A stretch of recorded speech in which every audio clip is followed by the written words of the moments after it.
السلام عليكم ورحمة الله وبركاته. هلا يا حبايب قلبي، ايش اخباركم؟ ان شاء الله طيبين. بناء على طلب كثير من البنات يبغوا طريقة الحمام المحشي بالفريك، وفي ناس طلبوه بالرز، بس انا اليوم حسويه بالفريك يا بنات. بس نفس الطريقة تعتمدوها، اللي حسويها بالفريك نفس الشيء، بدل الفريك تحطي رز عادي. طيب مقاديرها، طبعا احنا انا الحمام ما بلاقيه باستمرار، بس لما بيجيني ممكن اسويه محشي دجاج. يعني ممكن نفس الخلطة دي اللي احنا بنسويها، بدل ما يكون ما عندنا حمام، نسويها بالدجاج، تنفع. فانتوا شوفوا الطريقة كيف ومقاديرها كيف، والله هو سهل، يعني ما هو صعب. بس انتوا تابعوني مظبوط زي الناس يا بنات، وانا حقول لكم انا عندي الحمام يعني جدا سهل. شوفوا طبعا يا بنات، الحمام انا لما بغسله من جوا، طبعا اخرج كل اللي ببطنه. طبعا عندنا هنا مكان اللي هو فتحة الرقبة، تفضل تدخلي يدينك كده، تبدأي بيدينك بصباع يدينك كده بشويش توسعي بحيث يصير زي الكيس. شايفين كيف؟ يعني انا افضل اوسع في يديني كده لحد ما لحد يصير زي الكيس بشويش عشان لا تنقطع. لو انقطعت خلاص ما تنفعني الحشي. هذه عشان احشي فيها الخلطة من هنا ومن جوا بطنها. شايفين كيف صارت زي كده؟ فانا بعدين بعد ما احشي اقوم احط الرجلين كده، امسكهم في بعض جوه الفتحه اللي هنا من تحت، في فتحه كده احطها وادخلها كده تصير كده. دحين انا اوريكم كيف طريقه الحشو. طيب يا حبايب قلبي تابعوني، والله من جد اكله مره طيبه وتستاهل انكم انتوا تتعبوا فيها، يعني ما فيها تعب، بس هي صراحه من جد مره طعمه يا بنات. طبعا يا بنات مقاديرها، طبعا اللي زي ما قلت لكم انا الفريكه طبعا انا نقعتها 10 دقائق وبعدين صفيتها وحطيتها زي ما انتم شايفين كده. بس لازم تتنقى مظبوط يا بنات، لاني الفريكه فيها حصى، لازم تتنقى مظبوط وتتغسل وتتحط وتقعد 10 دقائق. تنقعيها 10 دقائق، اكتر من كده لا. وتصفيها وتحطيها في المصفايه. شوفوا كيف يا بنات. طبعا انا عندي بصله، بس هحتاج بصل يا بنات، هحتاج بصل مكعبات، واحتاج ملح وفلفل اسود. شوفوا يا بنات، طبعا انا هحتاج ملح وفلفل اسود، وعندي هذا جوزة الطيب مره بتخلي الحمام مره طيب.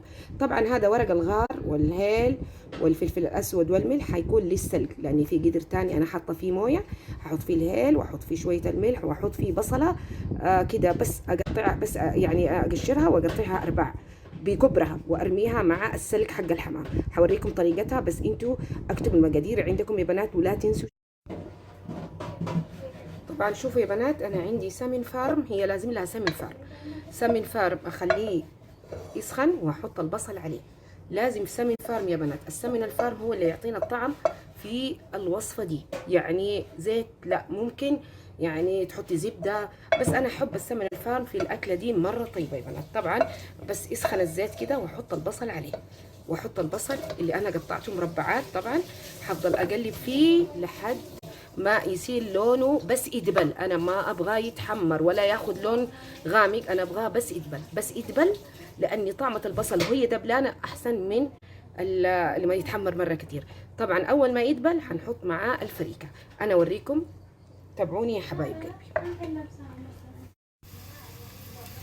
شوفوا يا بنات، عبال ما البصل ياخد لون، طبعا انا عندي قدر حطيت فيه مويه فايره، هحط فيها البصله. شايفين البصله؟ هحطها كده، هحط ورق الغار واحط الهيل يا بنات، احط الهيل واحط شويه الملح، واحط كمان فلفل الاسود كمان شويه، بس واخليها تغلي. اول ما تغلي طبعا لما احشي الحمام هنزل الحمام فيه هنا.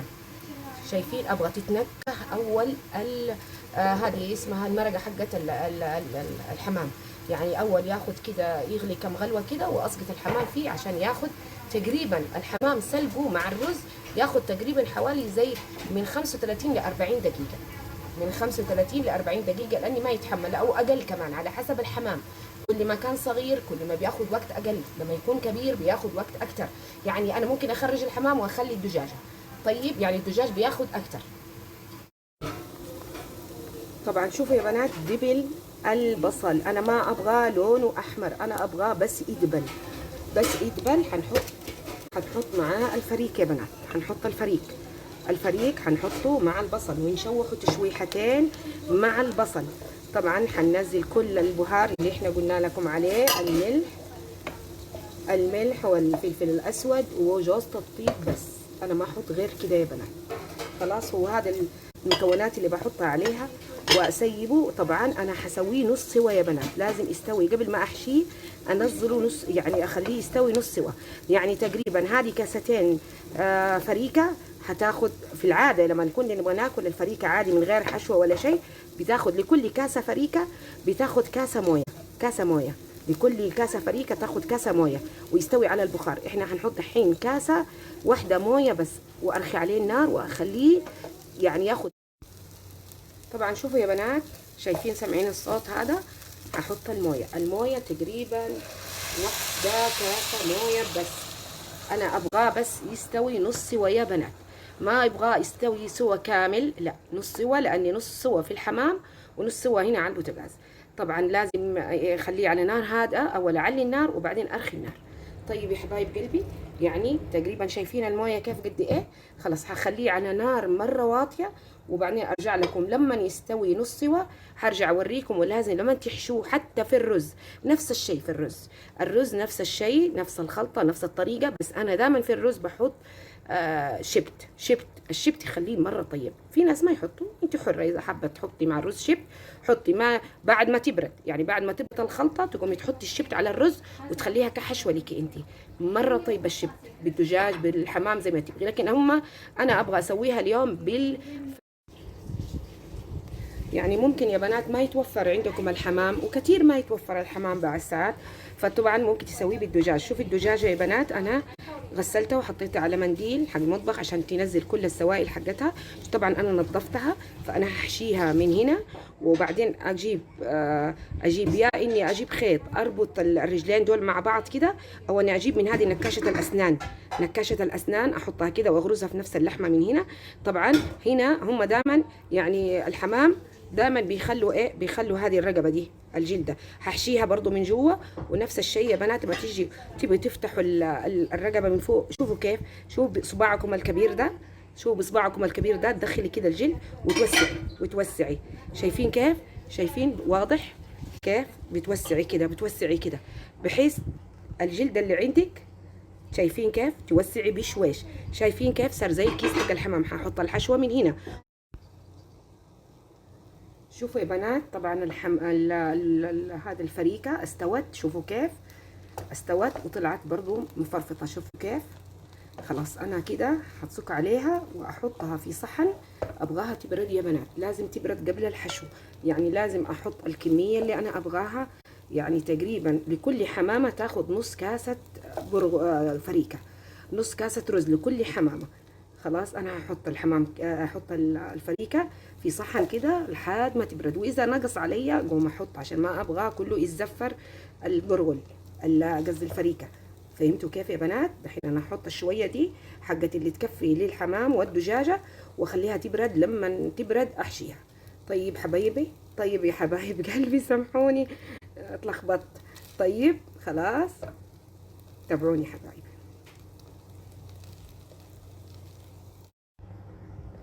طبعا شوفوا يا بنات، بعد ما بردت الخلطه، شفتوا كيف هذه الفتحه كده، انا حسويها زي كده بس ما ادري باينه عندكم ولا لا. هنفضل نحشي زي ما بنشوف كده، هنحط كده اكننا بنحشي شيء. شوفوا كيف هتنزل في نفس الخلطه كده. طبعا بردت الخلطه، هنحشي اول من الرقبه من فوق يا بنات. طبعا انا محميه المويه دحين على النار، حطها على النار، هنزل الخلطه كيف، شايفين كيف زي ما انتم ما شايفين. وهنزل كده شوفوا عند الرقبه كيف هنزل كده واسويها. مو الفتحه اللي انا فتحتها وعبيتها، فتحت الجلد من عند الرقبه. شوفوا هنزل كيف،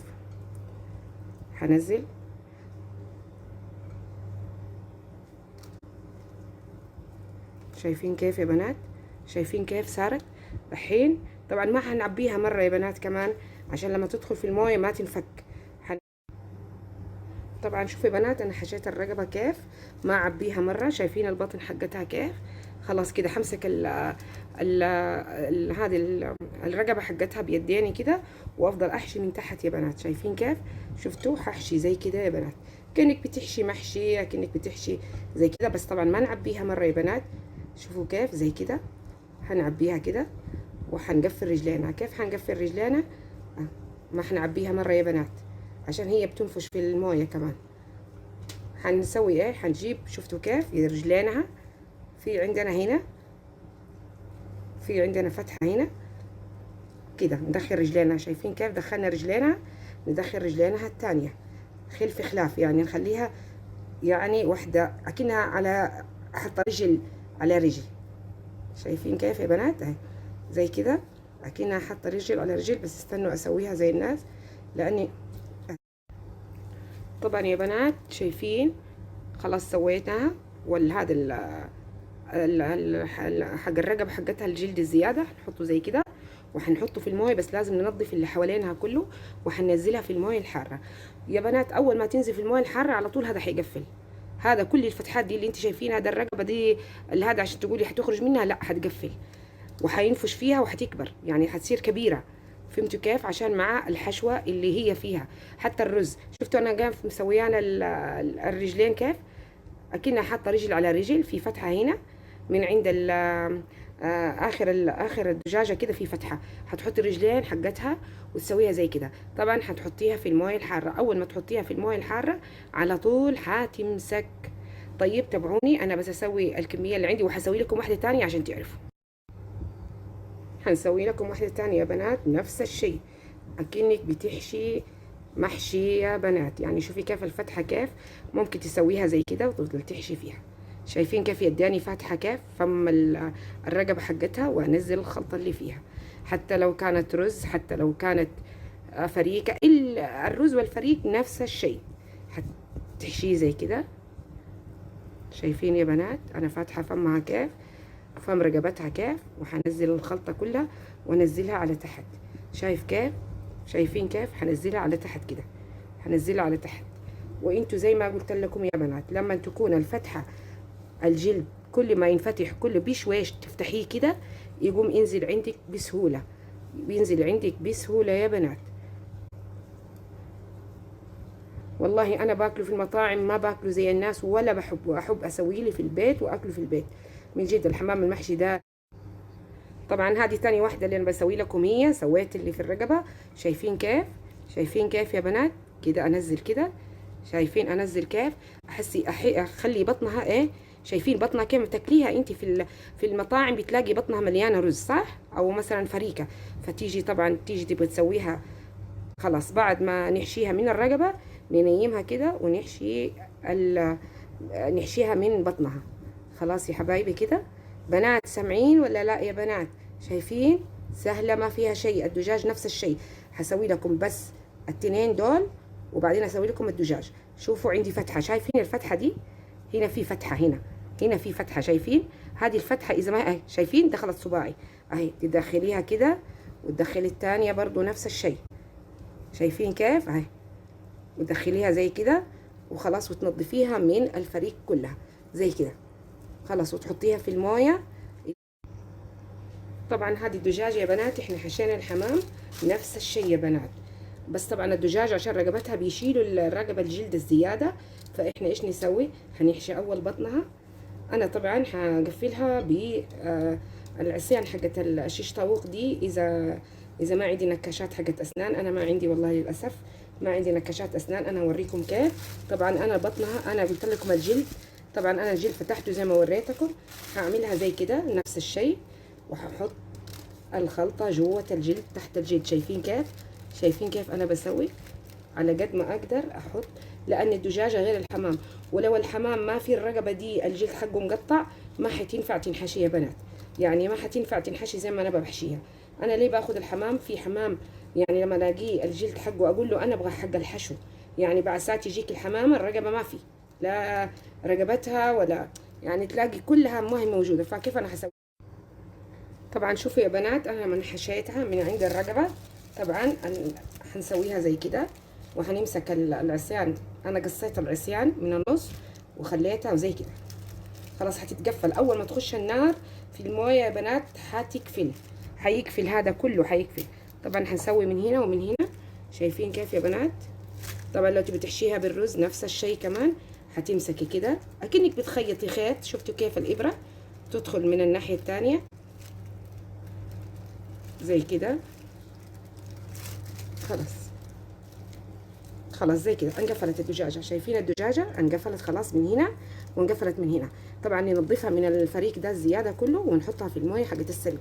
طبعا تنسلق، هنحمرها بعدين في، اوريكم كيف ساعه التحمير، اوريكم كيف لازم التحمير يكون ليه تحمير معين يا بنات. طيب يا حبايب قلبي انزلها في المويه واوريكم كيف اول ما تنزل في المويه على طول. شو يا بنات، عشان اقفل رجلينها جبت النايل وحق تغليف الطعام وحطيتها وربطتها كده وكتفتها. شايفين كتفتها كيف؟ بحيث عشان يعني مو زي الحمامه تقدري تحطيها جوه الجلد اللي تحت، لكن هذه ما فيها جلد زياده، فاضطريت اني انا اربطها ربطه كده عشان ادخلها، عشان لما تيجي تنسلق تحتفظ بالحشوه كلها. شايفين كيف شكلها اكنها حمامه كبيره، بس هذه طبعا دجاج. انا اوريكم كيف السلق واوريكم كيف طريقتي، تابعوني حبايبي. شوفوا يا بنات، طبعا المرقه غليت. احنا هنحط اول الدجاجه. شايفين الدجاجه هنحطها في المويه اللي بتغلي يا بنات. شايفين هذه الدجاجه اللي احنا حطيناها، هنحط الحمام. شايفين الحمام؟ شايفين الحمام كيف؟ هنحطه برضو نفس الشيء، وهنحط الحمامات كلها مع الدجاجه. اول ما تقعد في المويه وهتغلي هتقفل يا بنات، هتقفل يا بنات. فهمتوا كيف؟ فنزيدها دحين شويه مويه، واول ما تغلي هتلاقي الجلد هذا كله مسك، كله قفل. سبحان الله، يعني تلاقي الجلد المفتح ده تلاقيه مقفل. فانا حوريكم كيف الطريقه. طبعا الدجاجه هتاخد اكتر من الحمام لان الحمام صغير. طيب يا حبايب قلبي تابعوني. شوفوا يا بنات، رجعنا لكم تاني بعد 10 دقائق ما حطيناها في المويه. شايفين الحمامه كيف؟ شوفوا قفلت كيف، شوفوا كيف قفلت. بس اوريكم كيف مكان الرقبه. شوفوا قفل كيف، شوفوا سبحان الله تتقفل كيف، شوف تصير زي كيف. شوف شكلها كيف. هذه لسه توها لسه ما استوى. فاحنا نخليه تقريبا زي ما قلت لكم ثلث ساعه، بس هذه فاتت عليها حوالي زي 10 دقائق. طبعا الدجاجه انا بس بحركها بشيء بسيط بس كده، عشان ابغى الجنب ده يستوي والجنب ده الثاني يستوي. شايفين كيف؟ شايفين كيف الدجاجه؟ شايفين مكتفه زي ما هي. سبحان الله، اول ما ينزل في المويه على طول يقفل. اوريكم واحده ثانيه من الحمامات. شوف الحمامات كيف، شوفوا اتقفلت كيف زي كده. خلاص حبايبي، وقت التحمير حوريكم كيف طريقتها. تابعوني حبايبي. جدا والله العظيم يا بنات، الحمام المحشي معروف عند اهل المصريين ما شاء الله عليهم. شوفوا يا بنات، انا قلت لكم التحمير لشكل تاني. انا دائما احط الحمام في الفرن، ادهن الصينيه زي ما انتم شايفين بالسمن. طبعا هذا الدجاج اخذ حوالي نص ساعه بالضبط. هنحط الحمام زي ما انتم شايفين كده، زي ما انتم شايفين كده. هنحط الحمام وحندهنه بالسمن وحندخله في الفرن. يعني شوفوا زي كده، وحندخله في الفرن يعني زي كده زي ما انتم شايفين يا بنات. طبعا الدجاجه حنكون جنبه. طبعا حنبدا، بس الدجاجه لسه يبغالها شويه. حنحط بس كده شيء بسيط كده، ندهن الحمامه كده وحندخله في الفرن يتحمر كله. الفرن تخليه مره زي الورد ما شاء الله، بسم الله ولا حول ولا قوه الا بالله. طبعا ونحط الدجاجه جنبه. بس انا الدجاجه قلت لكم بس يبغى لها شويه كده 5 دقائق واخرجها. شوفوا يا بنات، انا خرجت الدجاجه. شوفوا الدجاجه ما شاء الله، وشلت النايل اللي كان عليها يا بنات. وطبعا دي العصيان شفتوا خرجتها بكل سهوله. شوفوا الدجاجه كيف صارت زي ما هي، ما في شيء انفك فيها. طبعا هنحط فيها شويه سمن برضو نفس الشيء على الوش بس كده، وهنحطها في الفرن بس يا بنات وخلاص. كده تتحط في الفرن مع الحمام كله، ويتحط في الفرن لحد ما ياخد لون ويتحمر. نخرجه نقدمه طبعا مع شويه بطاطس، مع ملوخيه خضراء، ملوخيه ناشفه، الموجود عندك تسويه. وجدا يا بنات وقت التحمير وما تخلص ان شاء الله اوريكم كيف الطريقه. شايفين يا بنات كيف؟ من جد روعه يا بنات، ما فيها غلبه والله. بس انتوا امشوا على طريقتي وان شاء الله تزبط معاكم.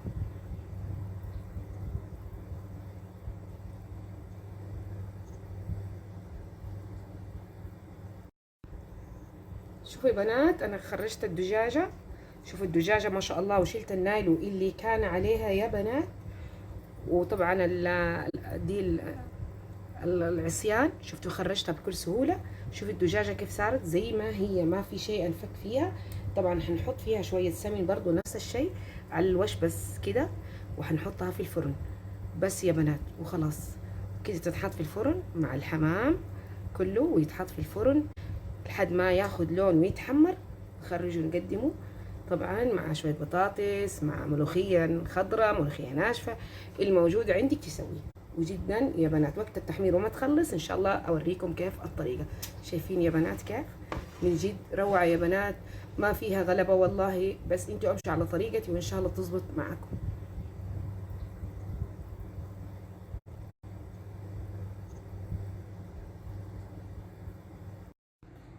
شوفوا يا بنات بعد ما خرجتها من الفرن، بسم الله ما شاء الله ولا حول ولا قوة إلا بالله. يعني يعني يا ريتكم معانا من جد. شوفوا الحمام كيف، كل حمامة بحمامتها، يعني روعة يا بنات. وشوفوا الدجاج، يعني حتى الدجاج شوفوا أنا سويته في الفرن، كله في الفرن. يعني بس إنه هو يحتاج له إنك أنت تسويه بالسمن، تدهنيه بالسمن زي ما وريتكم، تدهنوا الصينية وبعدين تقوموا تحطوا عليه